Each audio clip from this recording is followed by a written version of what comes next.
네, 그러면 같이 말씀 보겠습니다. 오늘은 창세기 2장입니다.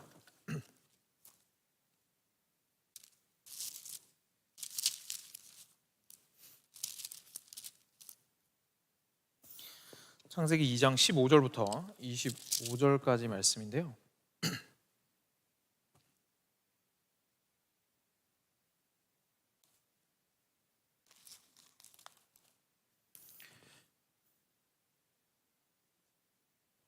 같이 교독하겠습니다. 제가 먼저 한 절 읽겠습니다. 여호와 하나님이 그 사람을 이끌어 에덴 동산에 두어 그것을 경작하며 지키게 하시고 그 사람에게 명하여 이르시되 동산 각종 나무의 열매는 내가 임의로 먹되 선악을 알게 하는 나무의 열매는 먹지 말라. 내가 먹는 날에는 반드시 죽으리라 하시니라.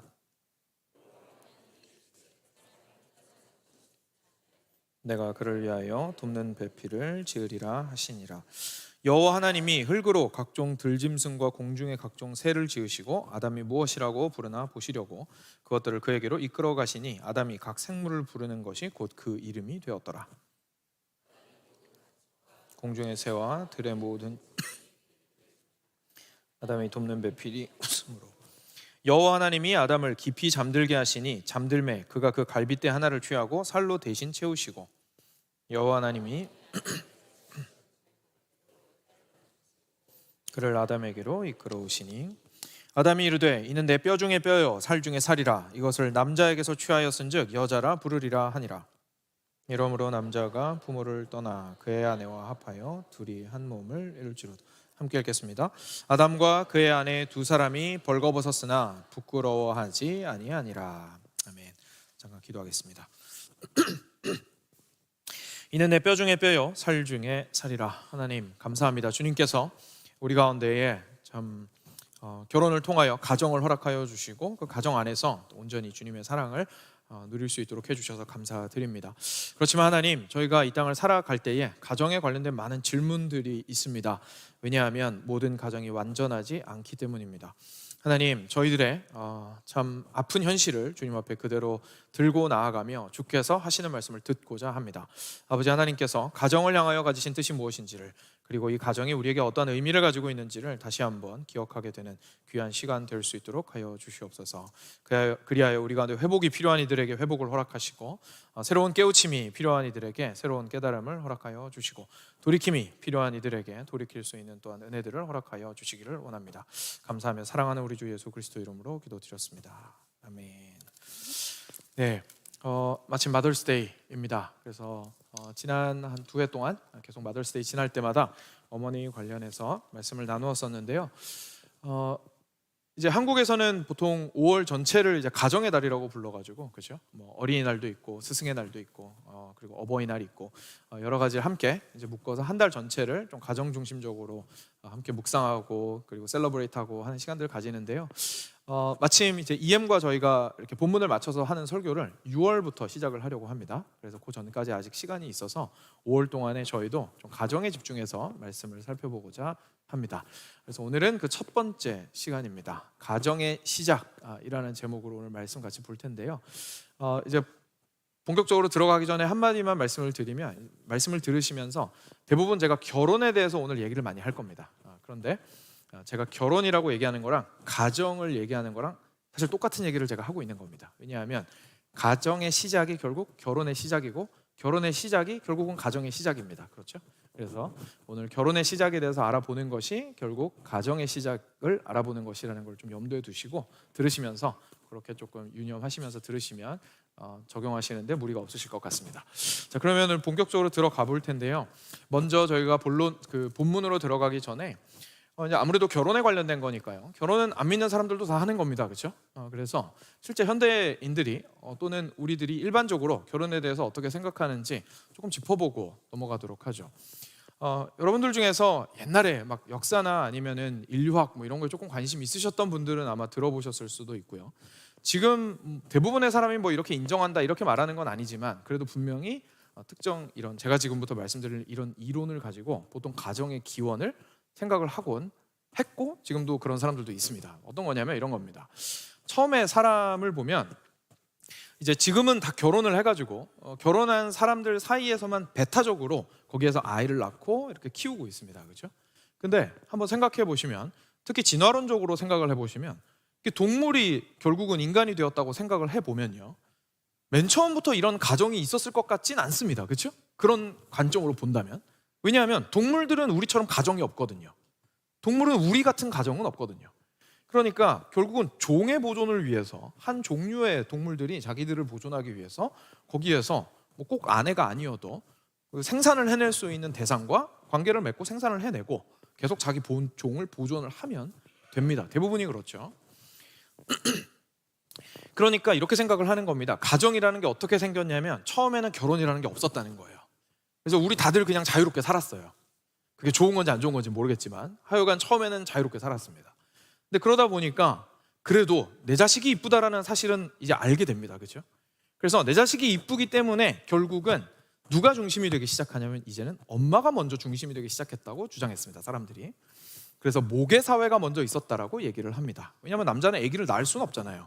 그래서 내 태에서 나온 아기가 있으니까 이 새로운 생명은 얼마나 이쁘고 소중하고 또 종의 보존을 위해서 얼마나 중요합니까? 그렇죠? 그러니까 이제 처음에는 모계 사회였다가, 근데 그러다가 보니까 남자들이 자기의 영토를 넓히고 권력을 가지고 권력을 유지하고 그리고 경제력을 유지하고 그리고 남들과 싸워 이기고 하려면 보니까 결국은 생산력도 필요하고요. 인구가 필요하잖아요. 그러니까 어떻게 하기로 마음을 먹은 겁니까? 본인이 힘이 세니까 여자들을 자기 밑으로 데리고 오려고 한 거죠. 그래가지고 결혼이라는 걸 만들어서 억지로 자기 집안 테두리에다 가둬놓고 같이 살면서 아기 놓고 자기 왕국을 만들기 시작했다 라고 이야기하는 이론이 있습니다. 그러니까 아무래도 진화론적으로 보는 거죠. 그러니까 처음에는 사람이 엉망이었다가 갈수록 이렇게 질서가 잡혀가기 시작했다라고 보는 생각입니다. 그런데 이런 관점으로 결혼을 보게 되면 사실 결혼이 그렇게 좋아 보이지가 않습니다. 그렇지 않습니까? 가정이 별로 좋아 보이지 않습니다. 특히 누구 입장에서 안 좋습니까? 여자 입장에서 안 좋죠. 그죠? 여자 입장에서 안 좋잖아요. 결국 들어가가지고 뭔가 그 결혼 관계 안에서 해야 되는 일에 대해서 존중을 받는 느낌이라기보다는 마치 남자의 힘에 의해서 거기에 여자의 역할을 하고 있는 것 같은 느낌이 드니까 당연히 별로 좋다고 생각하지 않고, 실제로 그렇게 이론을 만들어낸 사람도 많이 있습니다. 결혼이라는 것은 결국 약자인 여자를 결혼이라는 테두리에 가두는 것이다, 뭐 이런 얘기도 많이 합니다. 이렇게 보면 결국 가정을 좋게 보기는 아무래도 힘들겠죠. 그래서 실제로 지금 이 시대는 사실 결혼에 대해서 그 어느 때보다도 느슨한 시대를 우리는 살아가고 있습니다. 그렇죠? 그래서 잠깐 통계를 조금 말씀을 드리면요, 이게 2019년 자료인데 결혼을 하지 않고 함께 사는 거 우리가 이제 동거라고 합니다. 그렇죠? 네. 동거하는 사람의 비율이 확실히 현저하게 올라갔습니다.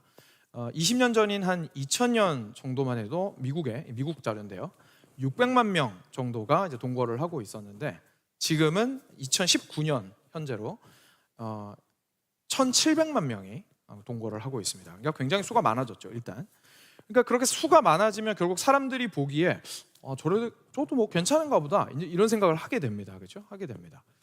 그리고 실제로 동거에 대한 인식도 많이 바뀌었어요. 동거에 대한 인식이 바뀌었다는 건 결국 결혼에 대한 인식이 바뀌었다는 거죠. 동거에 대한 인식이 많이 바뀌었는데 지금은 동거를 하는 그 사람들이 내가 꼭 결혼을 할 상대와 동거한다라고 말하는 퍼센티지가 많이 줄어들게 되었습니다. 그러니까 예전에는 이런 거였거든요. 동거하면 야, 너 왜 동거해? 야, 그래도 좀 살아보고 알아보고 결혼해야지. 아니면 결혼할 사람이야. 어차피 결혼할 사람인데 그래도 좀 미리 좀 살아보는 거야. 이렇게 얘기를 했었는데 지금은 56%가 되는 사람들이 꼭 결혼할 거 아니어도 동거하는 것이 문제가 없다라고 이야기를 하는 시대를 살아가고 있죠. 그러니까 결국은 결혼이라는 거에 대해서 이제 느슨하게 생각하게 됐습니다. 그 밑바탕에는 무엇이 있을까요? 이 모든 생각들을 한번 종합을 해보면 결국 그 밑에 전제에는 뭐가 있습니까? 결혼은 사람이 만든 건 거예요. 그죠? 결혼은 어차피 사회적 합의예요. 남들이 다 하니까 하는 건 거예요. 그 남들이 다 하니까 하는 게 결혼이라고 생각을 했는데 잘 관찰을 해봤더니 결혼을 해서 손해보는 게 더 많다는 생각이 들기 시작해요. 돈도 더 많이 들고요, 그 여자로서 들어가면 너무 고생하는 것 같고요, 남자는 남자대로 들어가면 또 너무 고생하는 것 같고요. 일단 안 좋은 점만 계속 보이기 시작합니다. 그렇죠? 왜 굳이 내가 결혼을 해야 되지? 라는 생각이 당연히 듭니다. 당연히 듭니다. 그리고 만약에 결혼 안에서 얻을 수 있는 베네핏들이 있잖아요. 예를 들어서 아이를 낳는다든지, 나의 성적인 욕구를 해소를 한다든지, 아니면 안정감을 누린다든지, 여러 가지 결혼을 통해서 얻을 수 있는 유익들과 기쁨들이 있습니다. 분명히 있습니다. 그렇죠? 내가 가장 의지할 만한 사람과 함께 함으로써 평안함을 누린다든지 하는 유익들이 있습니다. 그 유익들을 결혼이라는 테두리 안에서 굳이 누릴 필요가 없다면 내가 왜 굳이 결혼해야 되죠? 라는 질문을 하는 것이 사실 당연하게 되어버렸습니다. 그 맨 밑바탕에 결국 뭐가 있는 거냐면 결혼은 어차피 사람이 만든 거야 라는 생각이 있는 겁니다. 사랑하는 사람과 같이 살아야 되니까, 그리고 그게 우리의 욕구니까, 그러다 보니까 인류가 사회적 제도를 만들어서 결혼이라고 합의를 하고 법적으로 등록을 해서 부부로, 그다음에 국가에서 주는 베네핏도 받으면서 결혼 생활을 하는 것이 결혼이라고 생각을 하게 된 거죠. 그런데 놀랍게도 성경에서 사실 크리스천들도 대부분 놓치고 있는 바이긴 합니다만 결혼의 기원에 대한 이야기가 나옵니다. 그게 바로 오늘 본문입니다. 성경은 결혼을 앞서 말씀드렸던 그런 진화론적인 관점에서 막 무질서했다가 천천히 질서 잡혀진 것이라고 말하지 않습니다. 성경은 결혼을 굉장히 명확하게 하나님이 만드신 것이라고 이야기하고 있습니다. 이것이 오늘 말씀이 우리한테 먼저 이야기를 해주시고 있는 겁니다. 그러면 본문으로 들어가서 저희가 함께 좀 구체적으로 살펴보도록 하겠습니다. 눈으로 따라오시면 됩니다. 같이 읽지는 않겠습니다. 15절부터 천천히 보면요, 오늘 본문은 이제 천지를 창조하시고 난 이후입니다. 이제 마지막 6일째가 되어서 남자를 창조하셨습니다. 그리고 나서 말씀하시죠. 동산 중앙에 내가 선악을 알게 하는 나무를 둘 텐데 너 그거는 절대 먹지 말고 대신에 딴 건 다 먹어도 된다. 그리고 생육하고 번성하거라. 이 땅을 잘 다스리거라 라고 얘기하십니다. 제가 사실 여러 차례 말씀드려서 아마 기억하시겠지만 선악과를 그 가운데 두신 이유는 하나님께서 이 베풀어 두신 모든 것들의 주인이시라는 사실을 알려주시고 싶어서 그 한 가지 금지 조항을 동산 중앙에 두셨던 겁니다. 그래서 아담이 항상 보면서 하나님을 기억하게 하신 거죠. 그렇게 하시고 나서 보았더니 하나님께서 뭐라고 하시냐면요, 여기서 18절입니다. 여호와 하나님이 이르시되 사람이 혼자 사는 것이 좋지 아니하니 내가 그를 위하여 돕는 배필을 지으리라 라고 생각하셨습니다. 여러분, 여기서 이렇게 된 게 아닙니다. 아담이 좀 살아봤어요. 일을 좀 해봤어요. 근데 해보니까 혼자서 하기 영 버거워요. 그리고 외로워요. 그래서 하나님한테 가요. 하나님한테 가서 하나님, 저 외로워요. 하나님, 저 힘들어요. 누구 한 명 더 만들어주시면 안 되나요? 하나님한테 그렇게 부탁한 게 아닙니다. 그래서 하나님이 그 얘기 듣고 만들어주신 게 아니에요. 하나님이 먼저 생각하신 겁니다. 하나님께서 혼자서 독처하고 있는 아담을 보고 좋지 못하다라고 생각하셨습니다.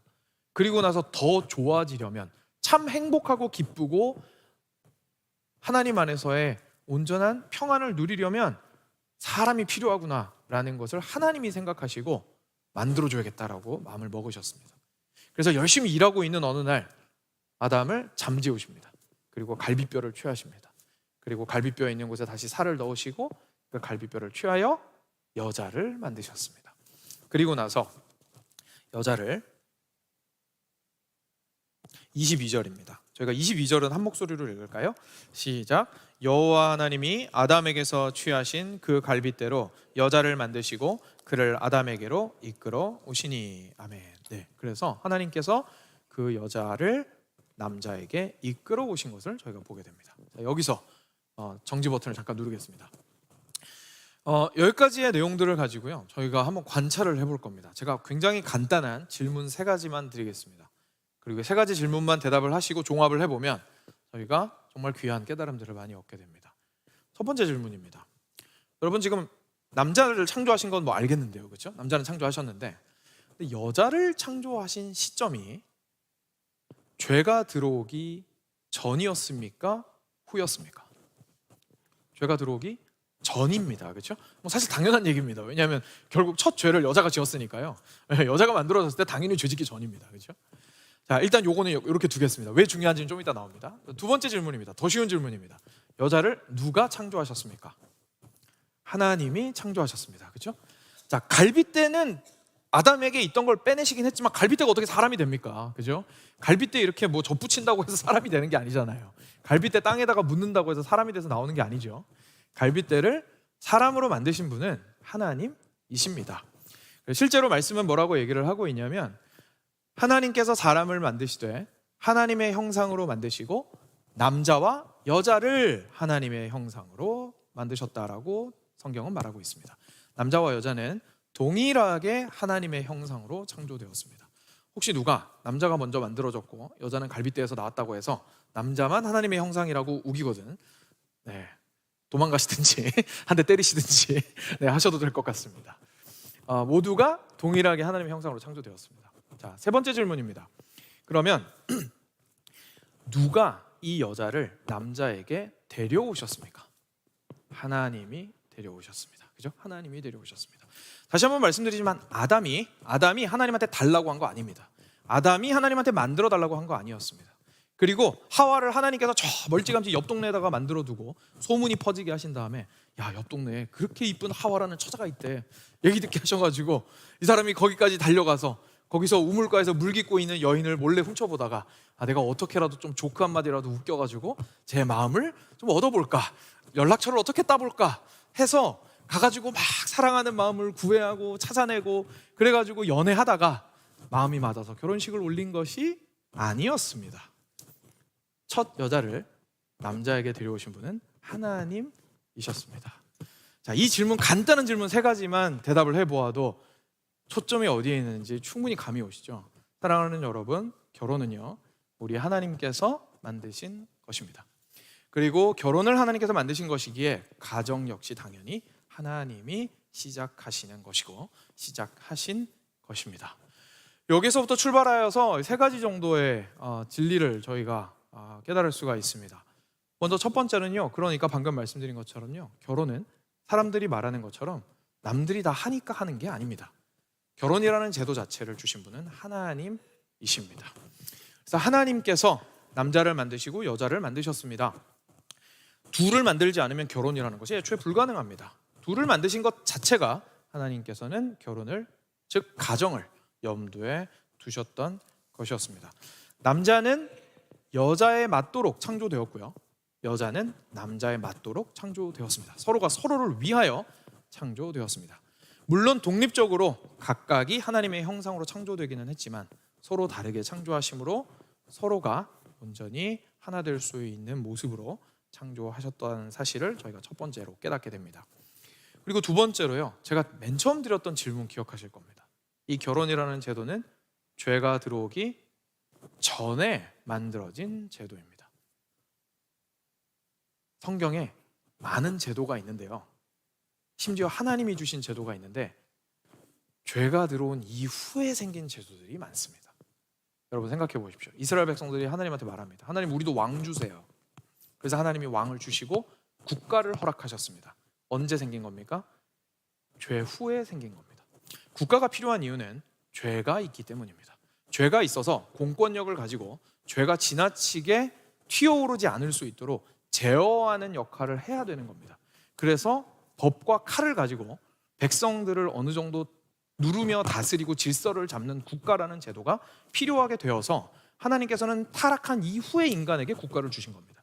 그러니까 국가는 하늘에 가면 없습니다. 그죠? 없습니다.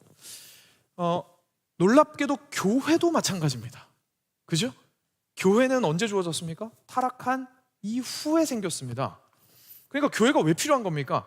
구원이 필요해졌으니까 교회가 필요한 겁니다. 그죠? 그래서 하나님께서 믿는 백성들을 믿지 않는 사람들 가운데서 따로 모으셔야 되는 거예요. 그러니까 교회가 필요한 거죠. 근데 놀랍게도 죄가 들어오기 전부터 있었던 것이 있으니 그게 바로 가정입니다.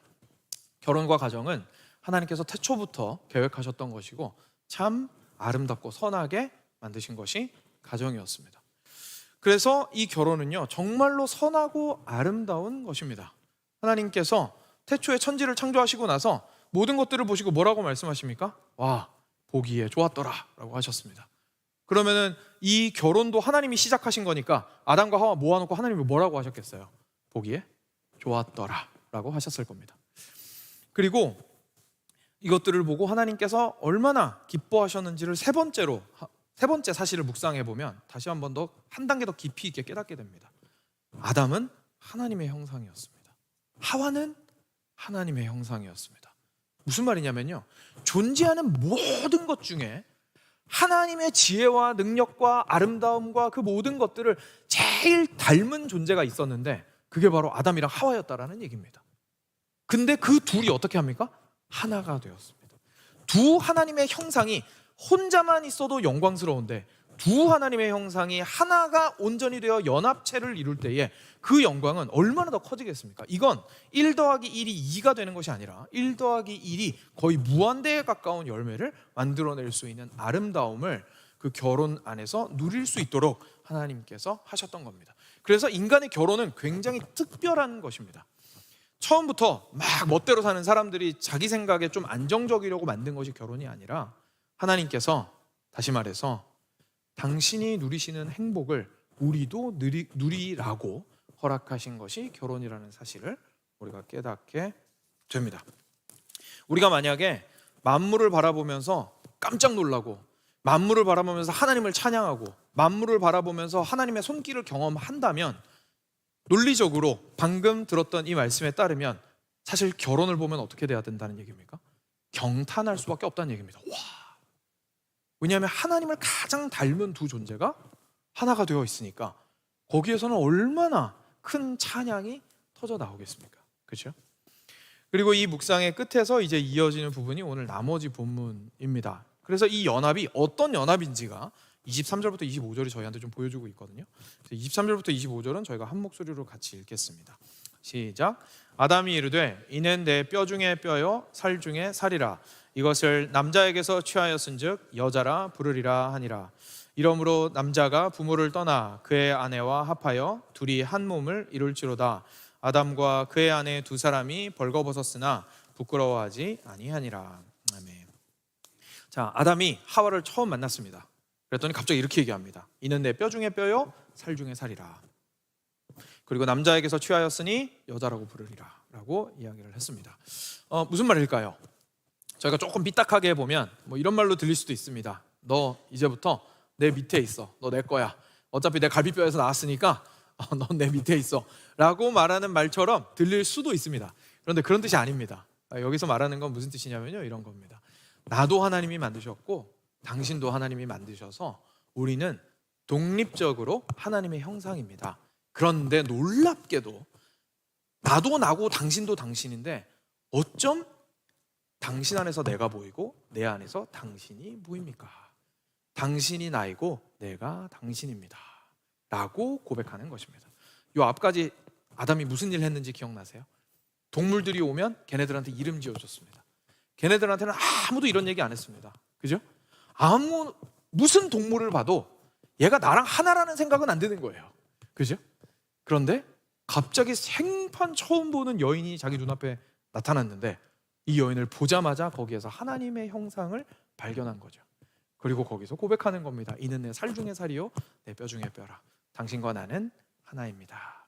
그래서 하나님이 결혼할 수 있도록 데려오시고 실제로 결혼을 하나로 이루어 주신 것은 우리 모두가 하나님의 창조물이고 하나님의 형상으로 하나 되도록 되었기 때문입니다. 그리고 우리는 바로 이것, 두 독립된 하나님의 형상이 온전히 하나로 연합되는 걸 사랑이라고 말합니다. 바로 그것을 사랑이라고 말합니다. 그래서 결혼은 사랑을 근거로 하고 있습니다. 이 사랑이라는 것은 우리는 보통 뜨거운 감정을 생각하기가 쉽습니다. 그렇지만 우리가 기억해야 되는 건 이 결혼의 기원이 누구라고요? 하나님이십니다. 그렇죠? 그러니까 결국 이 사랑은 누구의 사랑인 겁니까? 하나님의 사랑이 이 결혼의 근거가 되는 겁니다. 결혼의 근거가 내 뜨거운 가슴이 아니라 하나님의 사랑이 우리 결혼의 근거가 된다는 사실을 저희가 오늘 말씀을 통해서 깨닫게 되는 것이죠. 여기에서 그래서 24절이 보여주는 결혼에 우리가 잘 알고 있는 원리가 나옵니다. 이 말씀은 뭐 결혼식 주례 말씀으로도 많이 쓰는 말씀이라서 잘 아시죠. 남자가 부모를 떠나 그의 아내와 합하여 둘이 한 몸을 이룰지니라 라고 하시는 말씀이 여기에서 등장을 하게 되는 겁니다. 근데 더 이것이 사랑이라는 것을 보여주는 것이 있는데요. 바로 아담과 그의 아내 두 사람이 벌거벗었으나 부끄러워하지 아니하니라 라는 마지막 말씀 때문입니다. 여러분, 이것이 사랑을 표현해 주는 말입니다. 사람이 벌거벗었다라는 것은 정말로 수치스럽고 연약해지고 그리고 모든 것을 다 드러냈다는 뜻입니다. 그렇죠? 숨김없이 모든 것을 다 드러냈다는 뜻입니다. 근데 지금 우리가 옷을 입어야 하는 이유가 뭡니까? 우리는 부끄럽거든요. 모든 것을 다 드러낼 수 없습니다. 그렇죠? 모든 것을 다 드러낼 수 없습니다. 우리 마음도 마찬가지입니다. 마음에 있는 모든 것을 상대방에게 드러낼 수 없습니다. 부끄럽습니다. 근데 그것이 왜 그런 마음이 생기는 거냐면 결국 뭐가 없습니까? 상대방이 나를 용납하고 받아주리라는 확신이 없습니다. 내가 이것을 드러냈을 때 상대방이 이 연약함을 놀리지 않으리라는 보장이 없습니다. 그렇죠? 근데 한 번 보이면 어떻게 됩니까? 평생 갑니다. 이 약점을 한 번 잡히면 그쪽에서 그걸 악용하기 시작하면 평생 갑니다. 그렇죠? 그걸로 놀리려고 작정하고 그걸로 약점 잡으려고 작정하면 정말 평생 갑니다. 그러니 어떻게 보이겠습니까? 뭘 할 수밖에 없습니까? 꽁꽁 싸맬 수밖에 없습니다. 안 보여줄 수밖에 없어요. 연약함을 최대한 숨겨야 상대방이 내 좋은 모습만 보고 사랑해 줄 수 있기 때문에 그렇습니다. 그것이 결혼 안에서도 그렇고 외부 관계에서도 마찬가지의 모습이 된 것이죠. 그런데 아담과 하와는 놀랍게도 벌거벗었으나 부끄러워하지 않았습니다. 뭐가 있는 겁니까? 나도 저 사람을 보았을 때 모든 걸 다 수용할 수 있는 마음이 내 안에 있어요. 그리고 저 사람에 대한 확신도 있어요. 저 사람도 내가 벌거벗었어도 내 모든 것을 보고도 그걸 가지고 흠잡는 것이 아니라 오히려 사랑해주고 품어주고 안아줄 수 있다는 확신이 있어요. 그러니까 벌거벗었으나 서로 부끄러워하지 않을 수 있었다라는 이야기를 하고 있는 것이죠. 다시 말해서 사랑으로 하나 된 것입니다. 우리 하나님께서는요, 사랑의 하나님이십니다. 그렇죠? 그런데 사랑은 혼자서 할 수 없습니다. 그런데 너무나 놀랍게도 우리 하나님은 삼위 하나님이십니다. 우리 하나님은 성부 하나님, 성자 하나님, 그리고 성령 하나님 세 하나님께서 완전한 한 하나님으로서 존재하고 계십니다. 어떻게요? 서로를 사랑하심으로. 서로가 서로를 향해서 이렇게 말씀하시고 있는 겁니다. 물론 뼈와 살은 없으시지만 이는 내 살 중에 살이요 내 뼈 중에 뼈라 라고 서로가 서로를 향해서 말씀하고 계신 거예요. 사실상. 그래서 온전히 하나를 이루고 계시는 겁니다. 하나님 자신이 사랑이라는 사실이 그 연합의 모습에서 드러나게 됩니다. 그리고 우리는 그 하나님의 사랑을 본받아서 가정을 가지게 되었던 것이죠. 이것이 가정의 기원에 대한 이야기이고 성경이 우리한테 이야기해주고 있는 디자이너, 가정의 그리고 결혼의 첫 디자이너 하나님의 디자인입니다. 그런데 여러분들이 무슨 생각하시는지 너무 잘 알고 있습니다. 이게 너무 안 와닿습니다. 그렇지 않습니까? 왜냐하면 우리 모두는 이런 결혼 생활을 경험해 본 적도 없고 옆에서 본 적도 없기 때문에 그렇습니다. 사실 이것을 경험한 것은 고사하고 오히려 이 땅 가운데서 가장 큰 상처가 어디에서 옵니까? 대부분 결혼과 가정 안에서 옵니다. 씻을 수 없는 아픔이 주로 가정과 결혼 안에서 옵니다. 다른 모든 것들은 다 튕겨낼 수 있습니다. 그렇죠? 바깥에 있는 사람들이 놀려도 도망가면 그만입니다. 누가 힘들게 해도 떠나면 됩니다. 잠깐 싸우고 얼굴 한번 붉히고 모를 사람처럼 소리 한번 지르고 나오면 됩니다. 그런데 가족은 그럴 수가 없습니다. 그게 혈연이 아닌 경우에는 저희가 끊을 수 있다고 생각해서 부부 관계를 끊는 수도 있고요. 혈연 관계라 할지라도 이것이 너무너무 우리를 힘들게 할 경우가 참 많이 있습니다. 가정과 그리고 그 결혼이라는 이 시작점이 도대체 왜 이렇게 힘든 걸까요? 이 사실은 사실 세상 모든 사람이 알고 있는 것 같아요. 그렇죠? 우리 그 누구에게도 새로운 사실이 아닙니다. 실제로 지금 다들 아시다시피 황혼 이혼이 많이 늘고 있습니다. 그렇죠? 아이들 이제 키울 때까지는 끝까지 붙들고 있다가 65세 이후에 헤어지는 경우가 많이 있고요. 아까 동거에 관련된 통계에 대해서 잠깐 소개를 드렸는데 실제로 20년 전과 지금의 가장 큰 차이 중에 하나가 65세 이후에 동거율이 늘었습니다. 무슨 말입니까? 65세 이후에 이혼을 많이 했다는 얘기입니다. 그렇죠? 이혼을 하고 나서 여자친구, 남자친구 만나서 같이 사는 케이스들이 많이 늘어나게 되었다는 거죠. 그러니까 이분들이 마음 가운데 물론 케이스 바이 케이스겠습니다만 그래도 그들 마음 가운데 깊숙한 곳에 뭐가 있는 걸까요? 내가 60년 동안, 아니 결혼 생활은 40년 정도겠죠. 40년, 50년 동안 열심히 헌신하면서 뼈 빠지게 일해서 먹여 살리고 아니면 섬기고 음식해주고 하면서 다 맞춰주고 했는데, 그래서 그게 옳은 거라고 생각하고 그게 행복하게 만드는 거라고 생각하고 지금까지 잘 참아왔는데, 애들 내보내고 났더니 이거 좀 너무하더라. 내가 그렇게 참은 것에 도대체 무슨 의미가 있는지 모르겠더라. 그렇죠? 그러니까 이럴 바에는 그냥 싸워서 헤어지든지 아니면 그냥 야 이제 뭐 살 만큼 살았으니까 악수하고 그냥 좋게 좋게 서로 떠나자. 뭐 법적으로 이혼하진 않더라도 따로 집 찾아서 서로 뭐 일주일에 한 번씩 만나서 식사하고 그리고 우리 각자의 삶을 살아나가자 하는 케이스들이 갈수록 늘어나게 된 것 같습니다. 결국 사람들 다 알고 있습니다. 그렇죠? 결혼 생활이 힘들다는 것, 그리고 이것에서 사실 진짜 우리가 그토록 갈망했던 행복은 찾기 어렵다는 거 알고 있습니다. 실제로 동거에 관련된 통계도 마찬가지입니다. 동거를 하는 사람들을 향해서 물어봤습니다. 왜 하려고 하냐? 그들에게 여러 가지 이유가 있었는데요. 그 중에 한 가지가 뭐가 있었냐면 그 주변에서 깨어진 결혼을 너무 많이 보았기 때문이었습니다. 결국은 결혼에 대해서 좋은 인상을 가진 게 없는 거예요. 그러니까 어차피 결혼이 그냥 사람의 합의에 의해서 하는 건데 굳이 내가 그 고생을 하면서까지 불행하러 왜 내가 결혼을 해야 하지?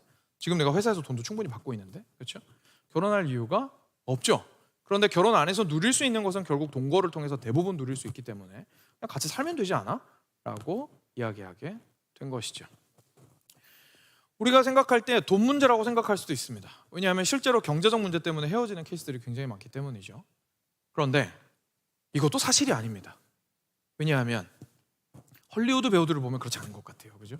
거기는 돈이 정말 남아도입니다. 그런데 어떻습니까? 세상에 어떻게 한 사람이 그렇게 많이 결혼하고 이혼을 반복할 수 있는지 신기할 정도로 반복합니다. 가지고 있는 돈을 그거 하는 데 쓰죠. 그러니까 경제적인 여건도 결혼을 행복하게 만들어주는 건 아닌 것 같습니다. 그러니까 내가 불행한 이유가 경제적으로 어려워서는 아닌 것 같아요. 그죠? 그러면 사람을 잘못 만나서 그런 걸까요? 그래서 사람들이 사실 동거를 하는 겁니다. 동거하는 사람들한테 이건 뭐 사실 제가 어릴 때도 항상 이렇게 동거를 주장하는 사람들이 하던 근거였는데, 동거 왜 해요? 물어보면 이렇게 얘기하거든요. 그래서 좀 알아보고 살아보고 결혼을 해야 이 사람을 좀 더 알고 결혼할 수 있지 않겠어요? 더 잘 살 수 있지 않겠어요? 라고 얘기합니다. 근데 아마 들어보신 분들 많이 있으시겠지만 실제 통계는 반대로 얘기해주고 있습니다. 동거를 해서 서로를 잘 안 케이스보다 동거를 하지 않고 바로 결혼으로 들어간 케이스가 이혼율이 훨씬 더 낮습니다. 훨씬 더 적습니다.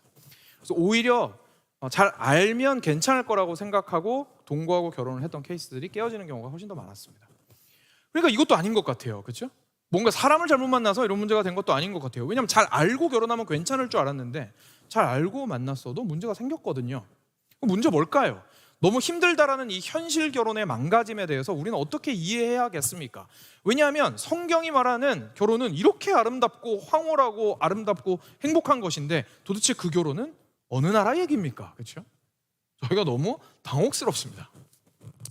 성경은 우리에게 답을 제시해 줍니다.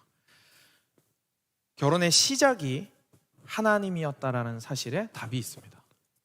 결혼이 깨어진 이유는 다양한 스토리들이 각자 있지만 가장 밑바닥에 있는 이유는 무엇이냐면 결국 하나님을 떠났기 때문입니다. 죄 때문에 우리의 가정은 고통을 겪고 있다는 사실을 성경은 우리한테 이야기해주고 있습니다. 결국은 하나님의 형상이었던 두 사람이요 하나님에게 등을 졌습니다.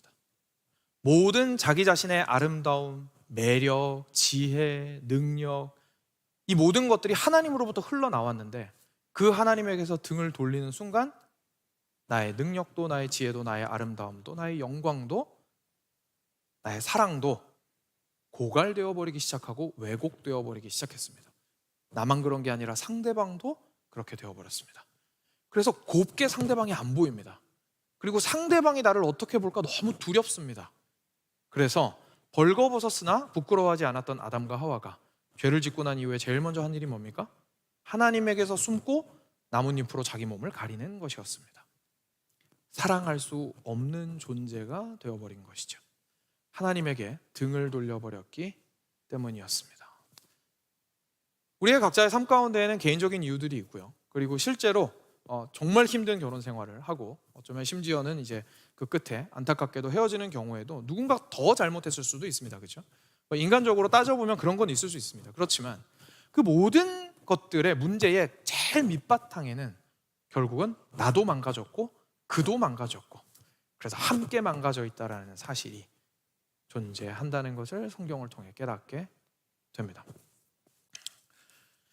이것은 우리를 정말 비참하게 만듭니다. 왜냐하면 이 땅 가운데에서 가장 아름다워야 하는, 다시 말해서 하나님을 가장 닮은 두 사람이 하나로 연합하여 1 더하기 1이 무한대가 될 수 있는 놀라운 영광스러운 자리가 이제는 하나님을 떠남으로써 가장 악하고 가장 서로를 미워하고 가장 불완전한 사람이 자기의 욕심을 위하여 상대방을 이용하는 자리로 결혼이 전락해버리기 쉽기 때문에 그렇습니다. 그래서 내어주기보다는 상대방에게 어떻게든 얻어내려고 합니다. 그리고 얻어내는 것을 주지 못하는 일을 비난하기 시작합니다. 그리고 그 수치를 가지고, 상대방의 수치를 가지고 책 잡아서 나의 힘으로 사용하기 시작합니다. 그래서 그 관계가 사랑의 관계, 하나됨의 관계가 아니라 오히려 다른 그 어디서도 찾아볼 수 없을 만큼 아픔이 존재하는 관계가 되어버릴 수 있는 것이 이 땅에 있는 결혼이라는 것을 저희가 안타깝게도 말씀을 통해서 확인하게 되는 것이죠. 성경이 놀라운 하나님의 첫 결혼 디자인을 말한다고 해서요, 우리의 현실을 모르는 것이 아닙니다. 성경은 분명 우리의 비참한 현실을 잘 알고 있고 그것에 대해서 이야기하고 있습니다. 자, 지금까지 저희가 하나님께서 처음에 디자인하셨던 결혼의 모습과 그리고 죄 때문에 망가진 우리 결혼의 모습에 대해서 좀 생각을 해보았습니다. 이 두 가지를 저희가 마음에 두고 나서요, 저희의 삶으로 들어오면 굉장히 중요한 적용들을 많이 얻을 수 있는데 3가지 정도만 나눠드리려고 합니다. 먼저 첫 번째입니다. 첫 번째는 먼저 우리는, 사랑하는 여러분, 일단 결혼은 완벽할 수 없다는 사실을 기억할 필요가 있습니다. 이 사실은 일반적으로 결혼하지 않은 사람들한테 아무래도 해당이 좀 많이 되겠죠. 왜냐하면 결혼 아직 하지 않은 사람이 결혼을 꿈꾸는 것은요, 결국 완벽한 결혼을 하고자 하는 마음이 있기 때문입니다. 그리고 그 완벽함이라는 것이 물론 완벽함은 아니겠죠. 세상에 그런 건 없으니까요. 그럼에도 불구하고 내가 TV 드라마에서 보았던, 아니면 내가 그래도 혼자서 소녀 때 그리고 소년 때 꿈꿔왔던 그 아름다운 행복한 가정을 나와 함께 꾸려줄 수 있는 사람을 만나서 그런 가정을 꾸려낼 수 있으리라는 꿈을 그 마음 가운데 가지고 있습니다. 그런데 그 마음이 어느덧 뭐가 됩니까? 이 결혼이 나를 행복하게 해줄 수 있어. 다시 말해서 이 결혼이 내 인생의 구원이 될 거야. 나 너무 외로워. 결혼하면 내 외로움이 해결될 거야. 아니라는 거 너무 잘 알고 있습니다. 그렇죠? 결혼해도 외롭습니다. 근데 우리는 그런 마음을 가지고 있죠.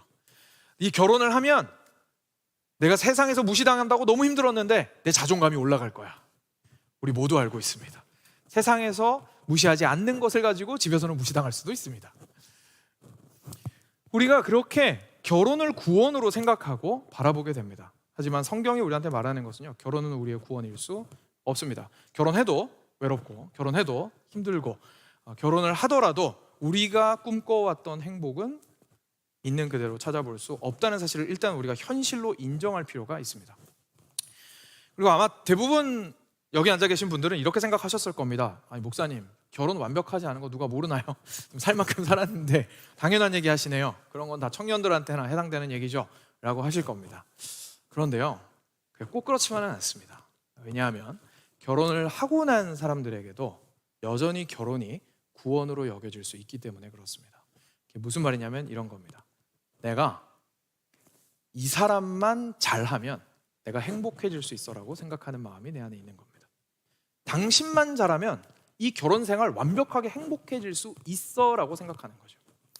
그리고 이전에 누군가 나에게 큰 아픔을 주었던 사람에 대해서도 그렇게 생각하는 겁니다. 내가 잘못 만나서, 내가 나랑 잘 맞는 사람을 만났더라면 나는 행복해질 수 있었을 거야 라고 생각하는 겁니다. 근데 사랑하는 여러분, 내 안에 있는 죄는 어디 안 갑니다. 그리고 누굴 만나도 상대방은 죄인입니다.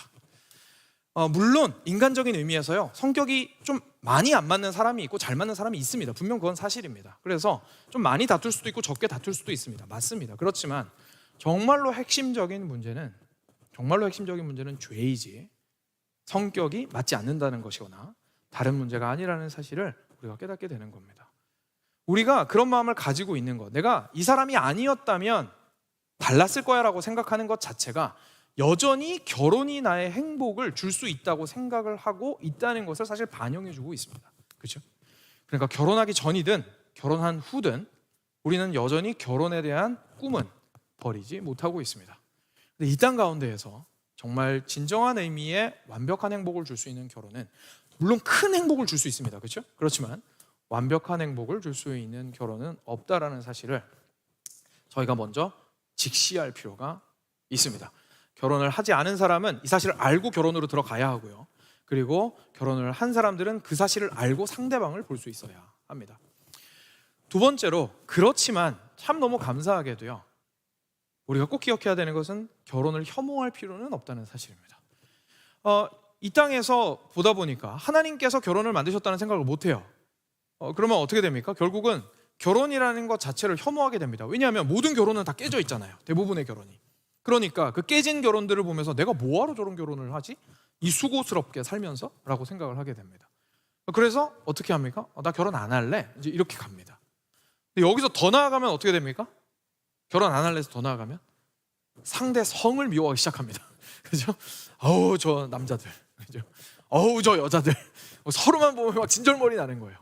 그래서 겉으로는 인사를 하더라도 막 상종도 하기 싫어요. 같이 놀고 싶지 않아요. 상대 성을 미워하는 데까지 이러게 됩니다. 그리고 그러다가 나는 결혼을 해서 어쩔 수 없이 살아가고 있지만 우리 자녀한테는 뭐라고 합니까? 결혼하고 싶다 그러면 뭐 네가 결혼하고 싶으면 하는데 뭐 굳이 뭐 그렇게 일찍 하려고 그러냐? 라고 조언을 할 수도 있습니다. 그죠? 굳이 뭐 그렇게 일찍 하려고 그러냐? 우리가 결혼이라는 것이요, 실제로 너무나 아픈 모습들을 많이 보이고 있는 것이 현실이기 때문에 그것이 너무 아파서 그냥 내가 사랑하는 자녀는 그냥 자유롭게 살았으면 좋겠는 마음이 들 때도 있고, 그리고 심지어 결혼이라는 것에 대해서 혐오하는 마음이 들 수도 있습니다. 그런데 오늘 말씀은 이 결혼을 처음에 창조하신 분이 하나님께서 선하고 아름답게 계획하셨다라는 사실은 여전히 유지하고 있다는 것을 저희가 기억할 필요가 있습니다. 이 땅 가운데서 물론 우리는 많이 힘들어하지만 여전히 이 결혼은 하나님의 계획 안에 있습니다. 그래서 다른 곳 어디에서도 누릴 수 없는 행복이 이 안에 있고, 다른 곳에서 맛볼 수 없는 영광이 이 안에 있고, 다른 곳에서 알 수 없는 하나님의 사랑에 대한 깨달음이 이 안에 보화처럼 숨겨져 있습니다. 여전히 지속되는 하나님의 은혜가 그 가정 가운데 있기 때문에 우리는 가정 자체를 혐오하지 않을 수 있습니다. 영어 표현에 목욕물과 함께 아기를 버린다라는 표현이 있습니다. 애기 씻기다가 물이 더러워졌잖아요. 이제 물 비워야죠. 근데 물 버리다가 누구까지 버리는 겁니까? 애기까지 같이 버리는 거예요. 그러면 안 되겠죠. 이게 무슨 말이냐면 문제가 있는 것들을 해결하려고 하다가 본질이 되는 것들도 함께 버려버린다라는 얘기입니다. 그걸 조심해야 된다는 얘기거든요. 우리가 죄가 우리의 인생을 어렵게 하는 것인데 그것을 결혼과 함께 버려버리면 안 됩니다. 왜냐하면 결혼은 하나님께서 허락하신 선물 맞기 때문입니다. 그런데 이 두 가지 괴리 어떡하죠? 하나님이 아름답다고 하신 거 좋아요. 근데 현실 속에서 누리긴 너무 힘들어요. 이거 어떡하죠? 그렇기 때문에 마지막 세 번째 적용이 너무 중요해집니다. 사랑하는 여러분, 모든 행복한 결혼이 되게 하는 사랑은 하나님께로부터만 온다는 사실을 꼭 기억하셨으면 좋겠습니다. 우리가 자녀들에게 말합니다. 야, 너 그래도 예수님 믿어야지, 교회 가야지 얘기합니다. 그렇죠? 자녀들이 들을 때는 그거 어떻게 들릴까요? 우리 엄마는 맨날 교회 가지 말라고 하면서 그러면 지옥 간다 그러고, 그죠? 지옥 간다 그러고, 교회 안 가면은 하나님이 노하신다 그러고, 그러니까 꼭 해야 된다라는 엄마 아빠의 그 불안함으로 자꾸 자녀들을 교회로 이끌려고 하는 것처럼 느껴지는 거예요. 그죠? 그런데 실제로 우리가 하나님을 믿어야 하는 이유는요, 하나님을 믿고 하나님 안에 있을 때에서만 뭐가 가능합니까? 하나님의 사랑을 받은 사랑이 가능해집니다. 그래서 가정 안에서 하나님의 사랑으로 사랑하는 것이 가능해지는 겁니다. 우리가 믿지 않는 사람 사귀지 마세요라고 이야기하는 거, 믿지 않는 사람이랑 결혼하지 마세요라고 얘기하는 거는요, 벌 받을까 봐 그런 게 아닙니다. 실제로 그 안에 하나님의 사랑으로 하나됨을 누릴 수가 없기 때문에 그렇습니다. 그것이 우리를 너무나 고통스럽게 하기 때문에 그렇습니다. 실제로 우리가 그래도 상관이 없다라고 말을 하는 것은, 믿지 않은 이와 하나 되어도 상관이 없다고 말을 하는 것은 결국 하나님의 복음을 뭐라고 생각을 하는 거냐면요, 하나님 복음은 내가 이 다음에 천국 갈 때 중요해요. 근데 꼭 그게 없어도 나는 이 땅에서 좋은 남자 좋은 여자 만나서 행복할 수 있어요 라고 말하는 겁니다. 그렇죠? 그러니까 이 땅 가운데서 충분히 나의 노력으로 좋은 가정을 꾸릴 수 있다고 생각하는 겁니다. 그러니까 한 명이 예수님 안 믿어도 별로 중요하지 않은 거예요. 왜냐하면 일단 행복할 수 있으니까요. 그리고 나서 이 사람이 내가 너무 사랑하는 사람인데 예수님 믿어야죠. 그렇지 않습니까? 안 믿으면 어떡합니까? 나중에 천국 가서 못 보는데. 그러니까 이 사람 전도해서 예수님 믿게 만들어야지. 순서가 이렇게 가는 거예요. 그런데 오늘 말씀을 통해서 깨닫게 됩니다. 결혼이라는 것 자체가 사실 하나님 안에서 얻은 하나님의 사랑으로 온전히 하나 되는 것입니다. 그리고 그 사랑은 오직 하나님 안에만 있습니다. 그렇기 때문에 믿는 가정을 꾸미는 것이 그토록 중요한 겁니다. 궁극적인 의미에서 물론 성격이 오히려 더 안 맞을 수도 있습니다. 그렇죠? 성격이 더 안 맞아서 서로 더 많이 싸울 수도 있습니다. 그런데 그 가운데에서 두 사람이 하나님을 깊이 사랑함으로 지속적으로 이 결혼의 원리를 이루고자 애써서 노력하며 서로를 향하여서 사랑하고자 한다면 그 안에서는 정말 다른 곳에서는 맛볼 수 없는 하나님 나라의 사랑을 그래도 조금이나마 맛볼 수 있는 가정이 꾸려지게 됩니다. 그러니 사랑하는 여러분, 결혼을 준비하고 있으시든 결혼 안에 있으시든 또는 결혼을 좀 돌이켜보시는 입장에 있으시든 어떤 상황 가운데 있으시든지 간에 여러분들께서 처한 그 상황에서 여러분들의 가정의 중심에 하나님을 놓기를 포기하지 않으셨으면 좋겠습니다. 예배가 여러분들의 삶의 중심이 되게 하십시오. 하나님 경외함을 절대로 포기하지 마시고 자녀들에게 가르치기를 부지런히 하십시오. 그리고 내가 성경적인 의미에서 엄마 아빠로서의 역할, 그리고 남편 아내로서의 역할, 그리고 아들 딸로서의 역할을 하고자 애쓰십시오. 이게 안 하면 벌 받아서 그러는 것이 아니라 이렇게 하는 것이 우리 가정이 온전히 하나님의 사랑으로 하나 되는 방법이기 때문에 그렇습니다. 말씀을 맺겠습니다. 사랑하는 여러분, 결혼의 시작이 하나님이라는 것, 그리고 결혼의 문제는 하나님을 떠났기 때문에 발생한다는 사실은요, 사실 우리한테 엄청난 위로를 주고 소망을 줍니다. 왜냐하면 하나님께서 우리 죄를 해결하기 위하여 당신의 독생자 예수 그리스도를 보내주셨기 때문입니다. 만약 예수님께서 우리 한 명 한 명의 죄를 용서하셨다면 십자가 위에서 죄 때문에 깨어진 우리 가정도 회복하실 수 있습니다. 우리 가정 안에 상처받고 힘든 문제 해결하실 수 있습니다. 나는 너무나 힘들어서 해결할 수 없을 것 같은 그 문제가 하나님 안에서는 온전히 봉합되고 그리고 아물어가는 것들을 경험할 수 있습니다. 그것들을 온전히 소망하시고 하나님을 나의 삶의 중심에 그리고 가정의 중심에 놓는 것을 포기하지 않으시는 사랑하는 베들레헴 성도 여러분 되시기를 주님의 이름으로 간절히 축원드립니다.